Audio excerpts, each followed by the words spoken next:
Hello friends, Excel की इस tutorial series में आपका स्वागत है।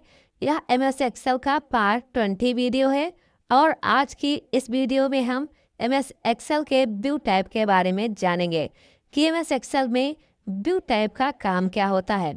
उससे पहले हमने एमएस एक्सेल के फाइल से लेके रिव्यू टाइप को कंप्लीट कर लिया है। यदि आप लोगों ने ये वीडियो अभी तक नहीं देखे हैं तो हमारे चैनल पर जाकर देख सकते हो और इन वीडियोज की लिंक आप लोगों को नीचे इस वीडियो की डिस्क्रिप्शन बॉक्स में भी मिल जाएगी। तो चलिए हम अपने वीडियो को शुरू करते हैं और एमएस एक्सेल को ओपन कर लेते हैं। हमने एमएस एक्सेल को ओपन कर लिया है और पिछले वीडियो में हमने review type, data type, formula, page layout, insert, home और फाइल, इन सभी टाइप को और एक एक इसके कमांड को अच्छे तरीके से कंप्लीट कर लिया है। यदि एमएस एक्सेल बिल्कुल शुरू से सीखना चाहते हो तो हमारे पीछे के वीडियो जरूर देखिए ताकि आप लोग एमएस एक्सेल बिल्कुल अच्छे से सीख जाओ। और आज के इस वीडियो में हम व्यू टाइप के बारे में जानेंगे कि व्यू टाइप का काम क्या होता है। उससे पहले हम समझ लें व्यू टाइप होता क्या है। जैसे व्यू से पता चलता है कि व्यू का मतलब होता है देखना। इस टाइप की सहायता से जो भी हम इस पे वर्क करते हैं उसको हमें किस तरीके से दिखाना है, ये चीज़ें हम व्यू टाइप से करते हैं। तो चलिए इसके लिए हमने यहाँ पे पहले से डाटा बना के रखा है। इसी डाटा पे हम व्यू टाइप के सारे कमांड देखेंगे कैसे इनका काम होता है। तो सबसे पहले यहाँ पे हम आता है नॉर्मल। जब हम एक्सेल पे कोई भी वर्क करते हैं जो हमारा सीट होता है वो नॉर्मल सीट होता है, यानी कि इस पे जो पेज होता है वो नॉर्मल पेज होता है। और इसमें पेज हमारे पेज ब्रेक प्रीव्यू आता है, पेज लेआउट आता है, कस्टम व्यू आता है। इस तरीके के बहुत सारे पेज हैं। जब हम इसमें वर्क करेंगे तो डिफ़ॉल्ट रूप से नॉर्मल पेज व्यू होता है। अगर आपसे कोई पूछता है या आप किसी भी इंटरव्यू में जाते हैं, वहाँ पूछा जाता है कि जब हम एक्सेल में वर्क करते हैं तो डिफ़ॉल्ट रूप से कौन सा पेज लगा होता है, तो आप लोग वहाँ पे बताना है नॉर्मल जो पेज व्यू होता है हमारा डिफ़ॉल्ट रूप से लगा होता है। फिर इसके बाद जो हमारा नेक्स्ट ऑप्शन आता है पेज ब्रेक प्रीव्यू का। इससे क्या होता है, आप लोग जब पेज लेआउट पढ़ रहे होंगे तो यहाँ पे एक ऑप्शन आया था ब्रेक में इंसर्ट पेज ब्रेक का। जब हम अपने इस पेज को यहाँ से कर देंगे ब्रेक, यहाँ से अपने पेज को कर दिया ब्रेक, अब हमको देखना है व्यू में आके कि हमारा पेज कहाँ कहाँ से ब्रेक हुआ है और इसके कितने भाग हैं। तब हम पेज ब्रेक प्रीव्यू पे क्लिक कर देंगे और यहाँ पे हमारा पूरा डाटा शो होगा कि हमारा जो पेज है कहाँ कहाँ से ब्रेक हुआ है और इस पेज के कितने भाग हैं। तो हमारा पहला पेज ए है, दूसरा, तीसरा, चौथा यहाँ पर दिखाई भी दे रहा होगा। हर पेज में लिखा है पेज 1, पेज 2, पेज 3 और पेज 4। तो ये होता है पेज ब्रेक प्रीव्यू का काम। हम इस नॉर्मल पे क्लिक कर देंगे, हमारा पेज बिल्कुल प्लेन हो जाएगा और जहाँ से हमने अपने पेज को ब्रेक किया था वहीं पे कर्सर रखेंगे, आएंगे पेज लेआउट में, ब्रेक में जाके रिमूव पेज ब्रेक पे क्लिक कर देंगे, पेज ब्रेक हट जाएगा। तो आप लोग ये भी अच्छे से समझ गए होंगे। यहाँ पे जो नॉर्मल पेज लेआउट हमारे ऑप्शन है, ठीक ये ऑप्शन नीचे भी दिए हुए हैं। जब हम स्टेटस बार में जाएंगे, यहाँ पे हमारा नॉर्मल पेज है, ये पेज लेआउट है और ये हमारा पेज ब्रेक प्रीव्यू है। तो नीचे भी ऑप्शन दिए हैं और यहाँ से चाहे हम यहाँ से इनका यूज देखें या फिर यहाँ से एक ही यूज होता है। फिर इसके बाद आता है हमारा कस्टम व्यू। कस्टम व्यू इसमें सबसे इम्पोर्टेंट ऑप्शन है। अगर आप लोग इसका यूज अच्छे से समझ लेते हैं तो बहुत ही अच्छे से काम कर पाएंगे। जैसे कि यहाँ पे हमारा पहले से ए डाटा लिखा हुआ है, इस डाटा को यहाँ से इतना कर लेंगे सेलेक्ट, कस्टम व्यू में आएंगे और इस डाटा को यहाँ पे ऐड कर लेते हैं। ऐड पे क्लिक कर लेंगे। जैसे हम इसको ऐड करना चाहते हैं UPCIESS नाम से, यहाँ पे टाइप कर देंगे और ओके कर देंगे। ये डाटा हमारा कस्टम व्यू में ऐड हो गया है। हम किसी भी सीट पर हों, हमारे पास जब बहुत सी सीटें होती हैं तब हम कस्टम व्यू का उपयोग करते हैं। हम किसी भी सीट पर हों, कस्टम व्यू पे जब क्लिक करेंगे तो जो हमने अभी यहाँ पे डाटा ऐड किया है वो डाटा यहाँ पे दिखाई दे रहा है UPCIESS के नाम से। इस पर क्लिक कर लेंगे और यहाँ से शो करा देंगे तो डायरेक्ट हम वहीं पर पहुँच जाएंगे जो हमने डाटा इस पर ऐड किया था। तो इस तरीके से कस्टम व्यू का काम होता है। यहाँ पे उसमें जो कस्टम व्यू हमने ऐड किया है उसको डिलीट करना है, इसी पे क्लिक कर लेंगे और UPCIESS पे क्लिक करके यहाँ से क्लोज करना है तो क्लोज, शो कराना है तो शो करा सकते हैं, दूसरा डाटा ऐड कराना है तो दूसरा डाटा ऐड करा सकते हैं, डिलीट करना है तो डिलीट पे क्लिक करके और यहाँ से यस कर देंगे और वहाँ से डिलीट हो जाएगा। तो आप लोग कस्टम व्यू भी समझ गए होंगे। फिर इसके बाद यहाँ पे आता है हमारा शो का ऑप्शन। शो में ग्रिड लाइन, हेडिंग और फार्मूला बार दिया हुआ है, रूलर भी दिया हुआ है, हाईलाइट नहीं है इसका। चलो अच्छे से हम किसी वीडियो में और देखेंगे काम क्या होता है। तो सबसे पहले फार्मूला बार, हेडिंग और ग्रिड लाइन, इनका काम क्या है। सबसे पहले हम बात कर लेते हैं ग्रिड लाइन की। जब हम एक्सेल पे कोई वर्क करते हैं, यहाँ पे जो आप लोगों को रो कॉलम की लाइनें दिखाई दे रही हैं इस तरीके से, अगर इन लाइनों को हम शो कराना चाहते हैं तो यहाँ पे टिक लगा देंगे, तब ये लाइनें हमारे सभी शो होती हैं। जैसे ही हम यहाँ पे ग्रिड लाइन से टिक हमने हटा दिया तो यहाँ पे जितनी भी लाइनें थी वो सारे के सारे हमारे गायब हो जाएंगे। इस पर टिक लगा देंगे तो यहाँ पे लाइनें शो होने लगती हैं, टिक हटा देंगे तो यहाँ से हमारी लाइन जो है वो सारी गायब हो जाएंगे। ये चीज़ होता है ग्रिड लाइन का। फार्मूला बार, जो ऊपर फार्मूला बार दिखाई दे रहा है, अगर हम इसको शो कराना चाहते हैं तो यहाँ पर टिक लगा के रखेंगे, और हाइड कराना चाहते हैं तो यहाँ से टिक हटा देंगे तो पूरा फार्मूला बार हमारा यहाँ से गायब हो जाएगा। इस तरीके से फार्मूला बार को हम शो करा सकते हैं, टिक हटा देंगे तो हाइड हो जाएगा। ये भी आप लोग समझ गए होंगे। फिर हमारा इसके बाद आता है ऑप्शन हेडिंग का।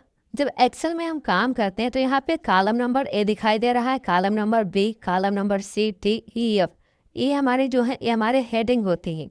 इधर रो नंबर 1 2 3 4 ये हमारी हेडिंग है। अगर इनको हम दिखाना चाहते हैं तो हेडिंग पर टिक लगा के रखेंगे, अगर हाइड कराना है तो हेडिंग से टिक हटा देंगे, सारे हमारे जो रो नंबर थे, कॉलम नंबर थे वो हाइड हो जाएंगे। ये होते हैं हेडिंग। इनका यूज हम इस तरीके से करते हैं। फिर इसी में जूम का ऑप्शन है। जो हमारी ये सीट है, जब हम जूम पे क्लिक करेंगे तो अपने इस सीट को हम कितना जूम कर सकते हैं, यहाँ पे 200% कर दिया, ओके कर देंगे, हमारी सीट यहाँ से जूम हो जाएगी। और हम अपनी सीट को यहाँ पे जो स्टेटस बार में जूम दिखाई दे रहा है यहाँ से भी जूम कर सकते हैं, यहाँ से भी जूम आउट कर सकते हैं। इसी में 100 का ऑप्शन दिया है, इस पर क्लिक कर देंगे तो जो हमारी सीट है बिल्कुल 100 यानी कि पूरी तरीके से जूम आउट हो जाएगी। फिर इसी में जूम टू सिलेक्शन का ऑप्शन है। मान लिया हम इतने डाटा को केवल जूम कराना चाहते हैं, सेलेक्ट कर देंगे, जूम टू सिलेक्शन पर क्लिक कर देंगे, हमारा उतना ही डाटा आएगा जितना हमने सेलेक्ट किया है।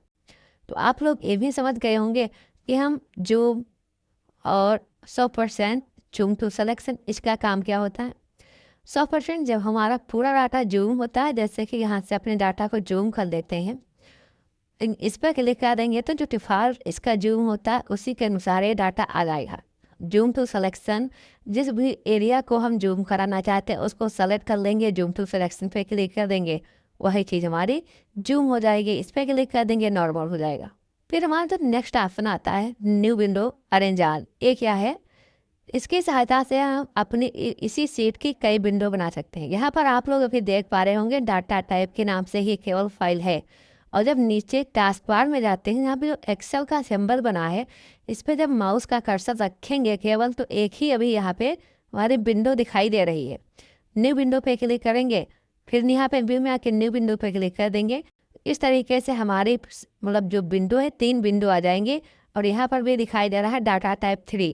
फिर व्यू में आएंगे, न्यू विंडो पे क्लिक कर देंगे, चौथी विंडो आ जाएगी, यहाँ पे डाटा टाइप 4 दिखाई दे रहा है, नीचे पे जाएंगे, यहाँ से भी हमारी 4 विंडो दिखाई दे रही हैं।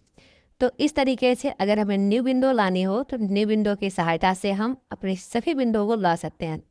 यहाँ पे अरेंज ऑल, यहाँ पर जो हमारी 4 विंडो आई हैं इनको हम अरेंज करना चाहते हैं तो अरेंज ऑल पे टिक लगा के रखेंगे। यहाँ पे आएगा ऑप्शन, जो हमारी विंडो है इनको हम टाइल के रूप में अरेंज करना चाहते हैं, या हॉरिजॉन्टल के रूप में अरेंज करना चाहते हैं, या वर्टिकल के रूप में। तो जिस भी हम लोकेशन से अपने विंडो को अरेंज करना चाहते हैं उस पर टिक लगाना होगा।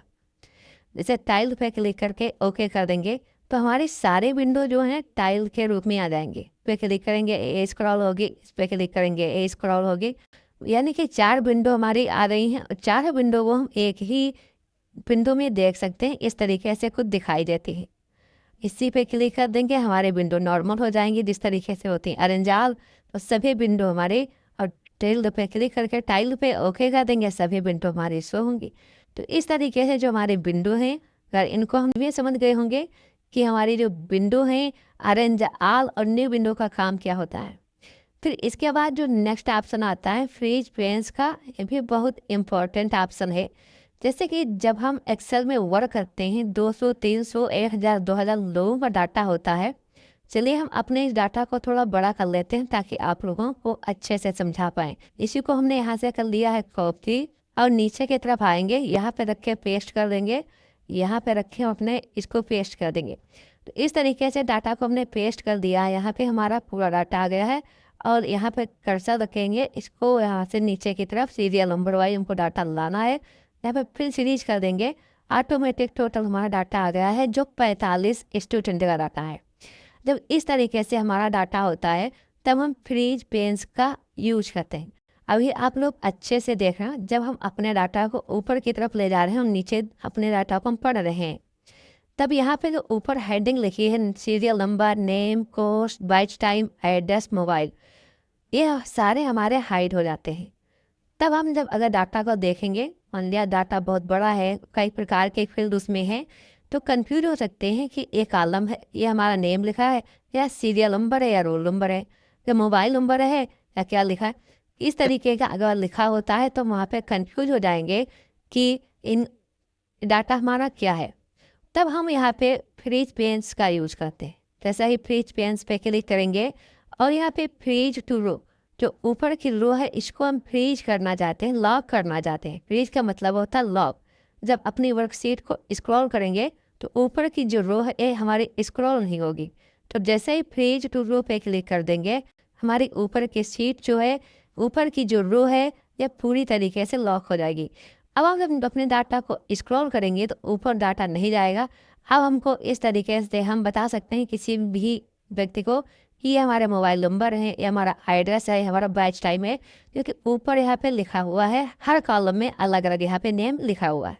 तो इस तरीके से हम फ्रीज पेन से जाके रो को फ्रीज कर सकते हैं। हटाना हो फ्रीज पेन्स में आएंगे, अनफ्रीज पेन पे क्लिक कर देंगे, ये हमारी हट जाएगी। इसी में कॉलम फ्रीज का ऑप्शन दिया, नीचे दिया है फ्रीज फर्स्ट कॉलम। जैसे कि इस साइड में हमारा बहुत बड़ा डाटा है, एग्जाम्पल के लिए इसी को कर लेते हैं कॉपी। यहाँ से हम अपने डाटा को यहीं से कर लेंगे कॉपी, डाटा कॉपी हो गया है और यहाँ पे कर्सर रख के पेस्ट कर देंगे और यहाँ पे रखे कर्सर पेस्ट कर देंगे। इस तरीके से अपने डाटा को हम यहाँ पे पेस्ट कर लेते हैं। डाटा थोड़ा बड़ा हो गया है, बनाया है ताकि आप लोगों को अच्छे से इसका जो यूज है समझ में आए। तो मान लिया हमारा डाटा इतना बड़ा है, अब हम अपने डाटा को स्क्रॉल करके देख रहे हैं, इस साइड में सीरियल नंबर है, तो हमको एक कन्फ्यूजन होती है कि यहाँ पे जो लिखा है मधु इसका क्या सीरियल नंबर है, यहाँ पे जो रोहित लिखा है इसका क्या सीरियल नंबर है, यहाँ पे नेहा लिखा है इसका क्या सीरियल नंबर है। तब हम फ्रीज पेन कॉलम का यूज करते हैं। जैसे यहाँ पे क्लिक कर लेंगे, आप लोग देख पा रहे अभी स्क्रॉल कर रहे हैं तो सीरियल नंबर भी स्क्रॉल हो रहा है, लेकिन तब हम आएंगे फ्रीज पेज में और फ्रीज फर्स्ट कॉलम पे क्लिक कर देंगे तो जो सीरियल नंबर है एक कॉलम हमारा लॉक हो गया है, यानी कि फ्रीज हो गया है। अब हम जो इसको स्क्रॉल करेंगे तो हमारा सीरियल नंबर नहीं जाएगा और हम बता सकते हैं कि ये किसका है, इसका सीरियल नंबर क्या है, इसका सीरियल नंबर क्या है, इसका सीरियल नंबर क्या है। यानी कि जब हम एक्सेल पे वर्क करते हैं तो डाटा तो हमारे पास कई प्रकार का होता है, हमें केवल ऑप्शन हम इस वीडियो में कवर कर रहे हैं कि इनका यूज क्या होता है और कैसे हम इनको उपयोग करते हैं। जब हम आगे आने वाले वीडियोज में प्रोजेक्ट देखेंगे एक्सेल के, तब जो भी इसमें ऑप्शन है ये भी साथ में कंप्लीट होंगे और एक्सेल के भी प्रोजेक्ट कंप्लीट होंगे और हम एडवांस लेवल का एक्सेल सीखेंगे। ये हमारा MS एक्सेल का लास्ट वीडियो है, व्यू टैब जो है लास्ट टैब है। इसके बाद हम MS एक्सेल के जो इम्पोर्टेंट फार्मूले हैं, जो फार्मूला पे जब क्लिक करते हैं यहाँ पे जितने फार्मूले हैं, अगले वीडियो से हम फार्मूला ही स्टार्ट करेंगे कि एक्सेल में फार्मूले का हम काम कैसे करते हैं और इसका यूज किस तरीके से करते हैं। तो आप लोग हमारे चैनल पर बने जरूर रहिए और चैनल पर नए हो तो चैनल को सब्सक्राइब कीजिए, क्योंकि हम MS एक्सेल आप लोगों को बिल्कुल शुरू से सिखाऊंगा ताकि आप लोग एक एक पॉइंट MS एक्सेल के समझ पाएँ। आप लोग समझ गए कि फ्रीज पेन्स क्या होता है, अनफ्रीज कर देंगे, हमारा कॉलम अनफ्रीज हो जाएगा और इसको हम जिस साइड में चाहें उस साइड में कर सकते। तो आप लोग फ्रीज पेन समझ गए होंगे कि फ्रीज पेन का काम क्या होता है। फिर इसके बाद जो नेक्स्ट ऑप्शन है स्प्लिट का, जैसे ए विंडो है इसको हम यहाँ से तोड़ना चाहते हैं, स्प्लिट का नाम ही है तोड़ना। जैसे ही स्प्लिट पे क्लिक करेंगे ये विंडो हमारी टूट जाएगी, कुछ इस तरीके से अलग हो जाएगी। 4 भाग इसके हो गए, यहाँ पे आप लोग देख पा रहे होंगे। हाइड कर देंगे तो ये विंडो हाइड हो जाएगी और यहाँ पे अनहाइड पे क्लिक कर देंगे, डाटा टैब 1 है, ओके कर देंगे तो हमारी विंडो अनहाइड हो जाएगी। ये दूसरी विंडो है, इसको हमने स्प्लिट किया था, इसको भी अनहाइड करना है तो अनहाइड पे आएंगे और यहाँ से ओके कर देंगे, पूरी विंडो हमारी अनहाइड हो जाएगी। और स्प्लिट पे टिक हटा देंगे, हमारी विंडो फिर उसी तरीके से हो जाएगी। यहाँ पे स्प्लिट और हाइड ये भी समझ गए होंगे। फिर इसके बाद हमारा ऑप्शन आता है व्यू स्लाइड बाय स्लाइड। जब हम यहाँ से न्यू विंडो लिए थे, उन विंडो को स्लाइड बाय स्लाइड देखना है तो हम यहाँ से देख सकते हैं। जैसे ही व्यू स्लाइड बाय स्लाइड किया, टोटल यहाँ पे 4 विंडो हैं, 1 2 3 4 करके, लेकिन तीसरी विंडो पे हम पहले से ही हैं तो यहाँ पे तीसरी विंडो नहीं शो हो रही है और 1 2 4 हमारी विंडो शो हो रही है। मान लिया हम यहाँ पे 2 जो विंडो है, 2 नाम की विंडो है, इसको और इस विंडो के साथ दोनों को स्लाइड बाय स्लाइड देखना चाहते हैं तो यहाँ पे जो 2 नाम की विंडो है इस पर क्लिक करके ओके कर देंगे। हमारे सामने यहाँ पे 2 विंडो ओपन हो गई। ऊपर जो है 3 विंडो है और नीचे डाटा टाइप की 2 विंडो है। इसको ऊपर करेंगे तो दोनों विंडो आप लोग अभी देख पा रहे होंगे, दोनों विंडो हमारी स्क्रॉल हो रही हैं ऊपर और नीचे, ऊपर और नीचे। लेकिन इस व्यू स्लाइड बाय स्लाइड के बाद यहाँ पे दिया हुआ है स्क्रोलिंग का ऑप्शन। इससे क्या है, आप लोग अभी यहाँ पे देख पा रहे हैं, एक विंडो को स्क्रॉल करते हैं दोनों विंडो हमारी स्क्रॉल होती हैं। जैसे ही हम इस पर क्लिक कर देंगे, अब करेंगे तो हमारी एक ही विंडो यहाँ पे स्क्रॉल होगी। इस पर क्लिक कर देंगे तो दोनों स्क्रॉल, और इस पर क्लिक करेंगे तो एक ही विंडो स्क्रॉल होगी। तो आप लोग ये भी समझ गए होंगे कि इसका यूज़ कैसे करते हैं। इनका यूज तब करते हैं जब हम एक साथ बहुत सारे विंडो को क्रिएट कर लें और उन विंडो को एडजस्ट करना हो, तब हम यहाँ पर view slide bye slide, scrolling का जो ऑप्शन है, अरेंज ऑल का जो ऑप्शन है, इन सभी ऑप्शन का यूज करते हैं। तो आप लोग व्यू स्लाइड बाय स्लाइड और स्क्रोलिंग समझ गए होंगे। फिर इसके बाद रीसेट विंडो पोजीशन, जैसे एक विंडो हमारी यहाँ पे है और एक विंडो हमारी ये वाली जो है इसको यहाँ पे रख लेते हैं। इसके नीचे भी विंडो खुली है, उसको मान लिया हम कहीं पे एडजस्ट कर लेते हैं थोड़ा, इसको यहाँ पे इस तरीके से कर लिया। अब रीसेट विंडो पोजीशन पे क्लिक करेंगे तो हमारे विंडो ऑटोमेटिक उसी तरीके से आ जाएंगे। इस पर जब हम अपने विंडो को इधर से उधर ले जाते हैं, रीसेट विंडो पोजीशन करते हैं तो हमारे विंडो ठीक उसी तरीके से आ जाएंगी जिस तरीके से पहले थी। ये भी आप लोग समझ गए होंगे। फिर इसी को यहाँ से कर लेते हैं फुल स्क्रीन में। हमारे विंडो फुल स्क्रीन में हो गई है। यहाँ पे स्विच विंडो का ऑप्शन आ रहा है, यानी कि यहाँ से हम किस विंडो पे जाना चाहते हैं। 1 विंडो पे जाना है तो डाटा टैब 1 पे क्लिक कर देंगे, हम डाटा टैब 1 विंडो पे आ जाएंगे। फिर यहाँ पे जाएंगे डाटा टैब 2 पे क्लिक कर देंगे, डाटा टैब 2 पे आ जाएंगे, जो हमने अभी यहाँ पे पहले से स्क्रोलिंग किया था। इसको हटाना है तो यहाँ से क्लोज पे क्लिक कर देंगे, वो विंडो हमारी हट जाएगी। फिर स्विच विंडो में जाएंगे, अब यहाँ पे देख पा रहे होंगे 3 ही विंडो हैं, हमने एक को हटा दिया। इस पर क्लिक करेंगे तो तीसरे विंडो पे आ जाएंगे, तो जिसका साइज पहले हमने रिस्टोर डाउन करके रखा था वो विंडो फुल स्क्रीन में।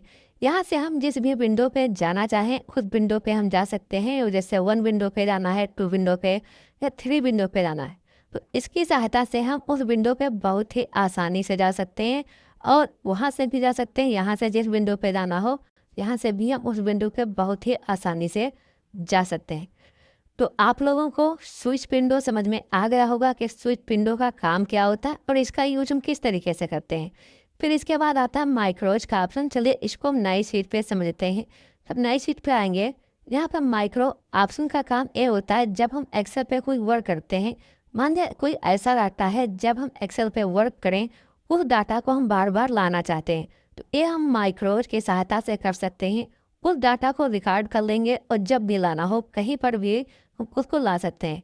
चलिए यहाँ पे देख लेते हैं, इसका प्रैक्टिकल देखेंगे तभी आप लोग इसका यूज़ अच्छे से समझ पाएंगे। जैसे माइक्रो पे आए और यहाँ पे रिकॉर्ड माइक्रो पे क्लिक करेंगे, यहाँ पर जो भी माइक्रो का नाम बनाना है नाम बना देते हैं। चलिए यहाँ पे हम टाइप कर लेते हैं यूपी, केवल यूपी नाम से माइक्रो का रिकॉर्ड बनाना है।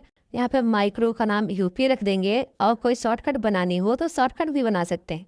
इतना करने के बाद जैसे ही हमने माइक्रो का नाम बनाया और यहाँ से कर देंगे ओके, तो हमारी जो यहाँ पे रिकॉर्डिंग है, रिकॉर्डिंग चालू हो गई है। अब यहाँ पे जैसे हम लिखना चाहते हैं, यहाँ पे नेम लिख लेंगे और यहाँ पे फादर नेम लिखना है तो फादर नेम यहाँ पे हम टाइप कर लेते हैं, फिर इंटर करेंगे। यहाँ पे मदर नेम लिखना है तो मदर नेम, यहाँ कोई शॉर्टकट बनानी हो तो शॉर्टकट भी बना सकते हैं। इतना करने के बाद जैसे ही हमने माइक्रो का नाम बनाया और यहाँ से कर देंगे ओके, तो हमारी जो यहाँ पे रिकॉर्डिंग है, रिकॉर्डिंग चालू हो गई है। अब यहाँ पे जैसे हम लिखना चाहते हैं, यहाँ पे नेम लिख लेंगे और यहाँ पे फादर नेम लिखना है तो फादर नेम यहाँ पे हम टाइप कर लेते हैं, फिर इंटर करेंगे। यहाँ पे मदर नेम लिखना है तो मदर नेम यहाँ पे हम टाइप कर लेते हैं। मान लीजिए हमारा इम्पोर्टेंट डाटा है, जब हम कोई भी वर्क करें तो इसी को हमें लाना होता है। तो यहाँ पे हम लिख लेते हैं मदर नेम लिखा, फादर नेम, एड्रेस नेम, और यहाँ पे हम मोबाइल नंबर यहाँ पे चलिए लिख लेते हैं। मोबाइल नंबर भी यहाँ पे हम लिख लिए। मान लीजिए इतना डाटा है हमने यहाँ पे लिख लिया, और अब आएंगे माइक्रोज में, यहाँ पे स्टॉप रिकॉर्डिंग पे क्लिक कर देंगे। स्टॉप रिकॉर्डिंग कर दिया। अब जैसा कि हम किसी दूसरे सीट पे वर्क कर रहे हैं, उसी डाटा को लाना है, कर्सर रखेंगे और आएंगे माइक्रोज में, व्यू माइक्रो पे आएंगे। यूपी नाम से हमने माइक्रो रिकॉर्ड किया था, इस पर क्लिक कर लेंगे और यहाँ से रन करा देंगे। जैसे ही हमने यहाँ पे रन कराया तो हमारा पूरा डाटा जो है यहाँ पे आ जाएगा जो हमने वहाँ पे बनाया था। तो इस तरीके से हम माइक्रोज का यूज करते हैं। जो भी माइक्रो का काम हो, हम यहाँ से माइक्रो का काम करते हैं। तो आप लोग ये भी समझ गए होंगे माइक्रोज का।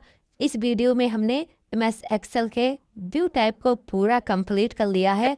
अगर आप लोगों को व्यू टाइप से रिलेटेड या किसी अन्य टाइप से कोई भी समस्या हो तो आप लोग कमेंट करके पूछ सकते हैं, हम आप लोगों के कमेंट का जवाब जरूर देंगे।